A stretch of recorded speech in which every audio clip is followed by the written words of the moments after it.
Hey guys, Comic Boom here to talk about Captain America issue 695, which is the new Captain America series, or at least the new creative team. Mark Waid, Chris Samney, the artist, and Matthew Wilson, the letterer.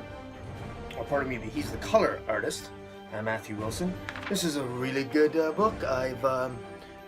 This is a much-needed respite from the Secret Empire fiasco, of course, which, while I enjoyed Secret Empire, unlike some people, this is sort of a welcome change. This is sort of bringing Captain America back to his roots, sort of reminding people what Captain America stands for. And this story, it's basically a done-in-one.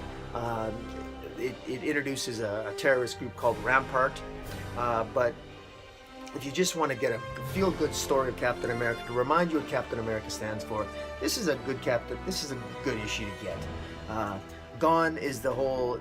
There's almost no reference to Secret Empire whatsoever, and for very good measure. There was an interview that Mark Waid gave, I believe it was to Comic Book Resources, and it was very clear coming out of that interview that this is about, sort of moving beyond Secret Empire. There's going to be no Hydra Cap in this. No Stevel. This is just Steve Rogers going back to his roots, traveling across Captain America. You can already tell there's going to be a subplot of this Rampart terrorist group that he's probably going to be following through over the next, I'm imagining, 6 to 12 issues. I note that when Mark Waid and Chris Samney did their Black Widow series, it was a very good series as well, and it really took Black Widow back to her roots. The Black Widow series involved Black Widow sort of saving young girls like herself that went through a similar sort of Russian indoctrination program that she went through, and already there's signs that Mark Waid is going to be exploring Steve Rogers' roots in terms of what really makes Steve Rogers tick.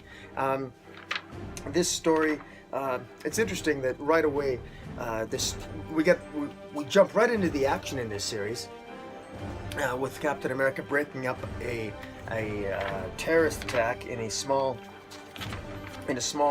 North America, or pardon me, a small American town called Burlington, Nebraska, and he basically breaks up a terrorist group called Rampart, and he saves some children, and he does really the heroic thing. This is really sort of by the numbers heroism, but it's feel good, and it reminds me of sort of classic Marvel. It's well written, it's well done.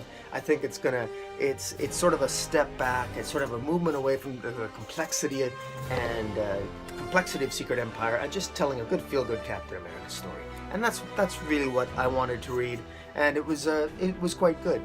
At the end of the action, when Steve Rogers defeats the terrorists, it's revealed that actually took place 10 years ago when he just began his career as Captain America.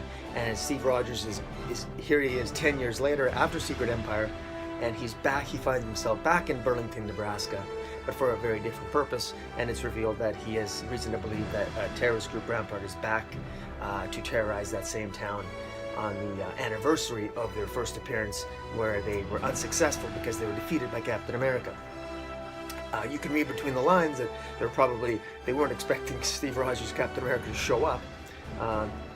What's interesting about Burlington, Nebraska, is they have an annual Captain America celebration day where they celebrate all things Captain America. And this story is riddled with various characters telling their Captain America story of what Captain America means to them and what he stands for. Again, this is very you know that this is a very deliberate story. It's very intentional to sort of remind the reader, speaking outside the comics, reminding the reader that, look, Steve Rogers is back, Captain America is back, pick up his calling. And so, guys, I recommend this. This is really good. And I want to give a few props to Marvel. I know they coming under a lot of hard criticism on Legacy, but there's a couple of compliments I want to give. I didn't like the Legacy one-shot. I didn't think it was very good. But one thing I do like about these standard covers, because my retailer never got any of the lenticular covers, okay? And my retailer never bought into any of that, and I don't blame them. I really like these standard covers. These standard covers are beautiful. For the first time in years, Marvel actually has, dare I say it, I think Marvel actually has an attractive covers. I like the layout. I love the design. I like the way it's. I like the return of the characters' heads there, and the design up top. If you look at all the legacy one-shots, I really like the design of the characters. It just that the covers look less cumbersome. They look better designed. They're just really beautiful covers, and they're just very well designed. I really like the Hulk one. I love the Iron Fist one. I mean, these are really nice covers. Now, having said that, in terms of story content, and by the way, this is the Avengers one, I actually like the story. I think Iron Fist, the story continuing in Iron Fist is great. I'm looking forward. It looks like Avengers, and they're going to be right now. It's a Worlds Collide title, a Worlds Collide storyline that's crossing over into Champions. It seems to be. It's interesting. It's not this massive, complex, hard to follow storyline. The Hulk, going back to Planet Hulk, I'm looking forward to that. I love Planet Hulk. I suspect that maybe David Banner might return at the end of it, but even if he isn't, Amadeus Cho seems to be it seems to be building up some excitement there. Falcon, I enjoyed Sam Wilson Captain America, and I think this is sort of building on that. I enjoyed this first issue. Uncanny Avengers is fun. I have to say, I'm enjoying it. So Marvel, I give props to you. You're doing a good job. So far, so good. And anecdotal evidence, just in different comic shops from friends that I have around at least Alberta here.